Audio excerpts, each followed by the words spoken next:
త్రయీ త్రివర్గ నిలజా త్రిస్థా త్రిపురమాలిని నిరామయా నిరాలంబా స్వాత్మా రామా సుధాశ్రుతి. త్రయీ వేదస్వరూపిణి. త్రయీ అంటే మూడు అని అర్థం. ఈ నామంలో మూడు వేదాలను సూచిస్తుంది. వేదాలు అనగా ఋగ్వేదము, యజుర్వేదము, సామవేదము. వీటిలోని విషయాన్ని త్రయీ విద్య అంటారు. 338వ నామం అమ్మవారిని వేదజనని అని తెలుపుతుంది.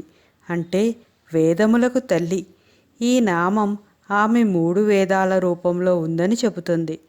ఋగ్వేదం ఆ అక్షరముతో ప్రారంభమవుతుంది. యజుర్వేదం ఈ అక్షరంతో ప్రారంభమవుతుంది. మరియు సామవేదం కూడా ఆ అక్షరంతో ప్రారంభమవుతుంది. ఆ మరియు ఈ మరియు ఆ కలిపితే ఐ అక్షరం వస్తుంది. ఈ ఐకి పూర్ణ బిందును చేరిస్తే అది ఐం అవుతుంది. ఐం అక్షరాన్ని మంత్రశాస్త్రంలో వాగ్భవ బీజం అంటారు. ఈ వాగ్భవ బీజం జ్ఞానస్వరూపిణి, వాగ్దేవి స్వరూపిణి అయిన అమ్మవారిని సూచిస్తుంది. కాబట్టి అమ్మవారు త్రయీ అయ్యింది. త్రివర్గ నిలయ. ధర్మార్థ కామములకు నిలయమైనది. త్రివర్గ అంటే భూత, వర్తమాన, భవిష్యత్తులు లేదా ధర్మ, అర్థ, కామము. పురుషార్థాలలో ధర్మ, అర్థ, కామాలతో పాటు మోక్షం కూడా ఉన్నది. ఆమె మోక్ష ప్రదాత కాబట్టి ఈ నామం ఆమె ఇతర పురుషార్థాలలో కూడా ప్రబలంగా ఉందని చెబుతుంది. ఆమె భూత, వర్తమాన, భవిష్యత్ అనే మూడు కాలాలలో కూడా ప్రబలంగా ఉందని కూడా చెప్పవచ్చు. ధర్మార్థ కామాల సమన్వయం తిన్నగా సాగబడితే నాలుగవదైన మోక్షం దానంతట అదే వస్తుంది. ఈ ధర్మార్థ కామ మోక్షాలను గురించి పురుషార్థప్రద అన్న 291వ నామంలోను, మొదటి మూడు పురుషార్థ వర్గాలను గురించి త్రివర్గదాత్రి అన్న 760 నామం నందు కూడా వివరింపబడింది. త్రివర్గం అంటే పురుషార్థత్రయం కాకుండా కాలపరంగా భూత, భవిష్యత్, వర్తమానాలు, గుణపరంగా సత్వరజస్తమో గుణాలు, లోకపరంగా భూర్భువ స్వర్లోకాలు, ప్రణవపరంగా ఆ ఉ మా అక్షర వర్గాలుగా కూడా చెప్పుకోవచ్చును. ఈ మూడు వర్గములుగా ఉన్న వాటి యందు తన స్థానము గలది అగుట వలన అమ్మవారు త్రివర్గ నిలయ. త్రిస్థ మూడు విధాలుగా ఉండునది. సనాతన ధర్మంలో విజ్ఞానమంతా త్రిభుజాకారంలో ఉంటుంది. ఇవన్నీ అమ్మవారి రూపాలే. త్రిపురములు, త్రిలోకములు, త్రిమూర్తులు, త్రిగుణములు మొదలైనవి. శ్రీచక్రంలో కానీ మరి ఏ ఇతర స్త్రీ దేవతా చక్రాలలో కానీ ప్రధానంగా ఉండేవి త్రిభుజాలే. అమ్మవారికి సంబంధించినవి, అమ్మవారిపైనే ఆధారపడినవి అన్నీ మూడు మూడు వర్గాలుగానే ఉంటాయి. త్రిలోకాలు, త్రిగుణాలు, త్రేతాగ్నులు, త్రినాడులు, త్రివేదాలు, త్రిమూర్తులు, త్రిస్థానములు, పురుషార్థత్రయము, కాలత్రయము ఇలా మూడుగానున్న వాటిని మూడు శీర్షాలతో సూచించడానికి త్రిభుజం చాలా అనువుగా ఉంటుంది. అందుకని అమ్మవారిని సూచించడానికి త్రిభుజాన్ని యంత్రంగా ఎన్నుకున్నారు. త్రిపురమాలిని. త్రిపురమాలిని శ్రీచక్ర 6వ ఆవరణకి అధిష్టాన దేవత. ఈ ఆవరణం సృష్టిని సూచిస్తుంది. కాముడు అని పిలువబడే శివుని భార్య పేరు మాలిని. అజ్ఞాన తిమిరాన్ని పటాపంచలు చేసే రశ్మిమాలాదేవి రూపంలో ఉన్న అమ్మవారిని త్రిపురమాలిని అనవచ్చును. శ్రీవిద్యా పంచదశాక్షరి మంత్ర త్రికూట స్వరూపిణి అని ఈ నామానికి అర్థం చెప్పవచ్చును. నిరామయ ఏ వ్యాధులు లేనిది. అమాయము అంటే వ్యాధి అని అర్థం. దేహానికి వ్యాధులుంటాయి కానీ ఆత్మకు వ్యాధులుండవు.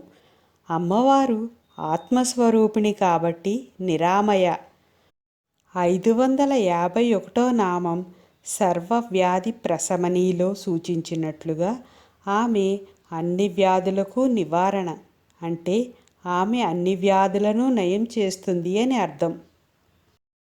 నిరాలంబ, ఆలంబనము అవసరము లేనిది. అన్నింటికీ ఆధారమైన వారే నిరాలంబులు కాగలరు. అమ్మవారు అన్నింటికీ ఆధారం కాబట్టే తనకు వేరే ఆలంబన లేదు.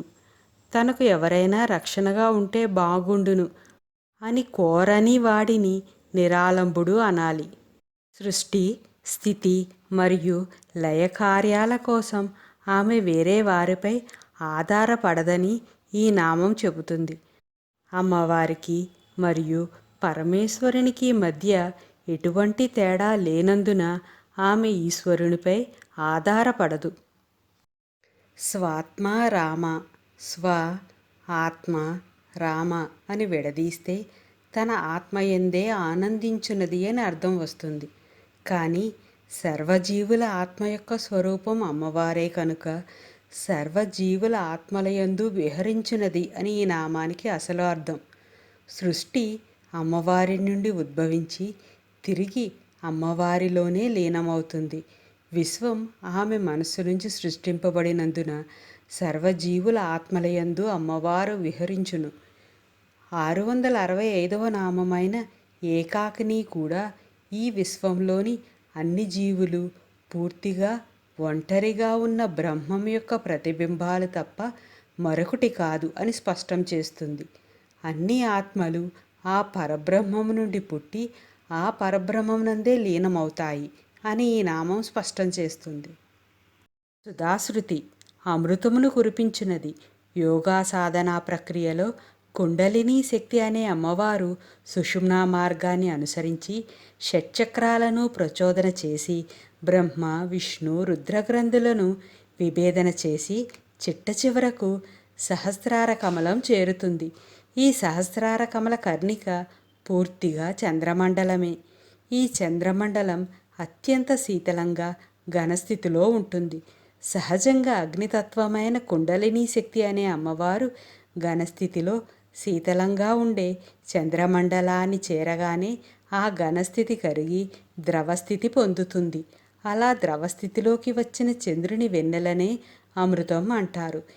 ఇలా అమృతత్వాన్ని పొందుతుంది కాబట్టే దీన్ని సుధాసింధువు అన్నారు.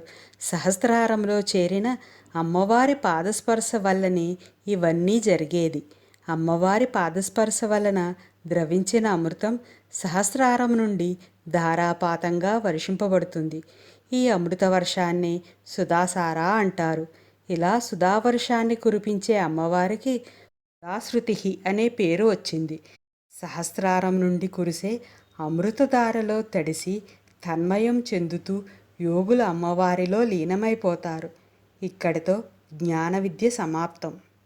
త్రయీ త్రివర్గ నిలజా త్రిస్థా త్రిపురమాలిని నిరామయా నిరాలంబా స్వాత్మా రామా సుధాశృతి.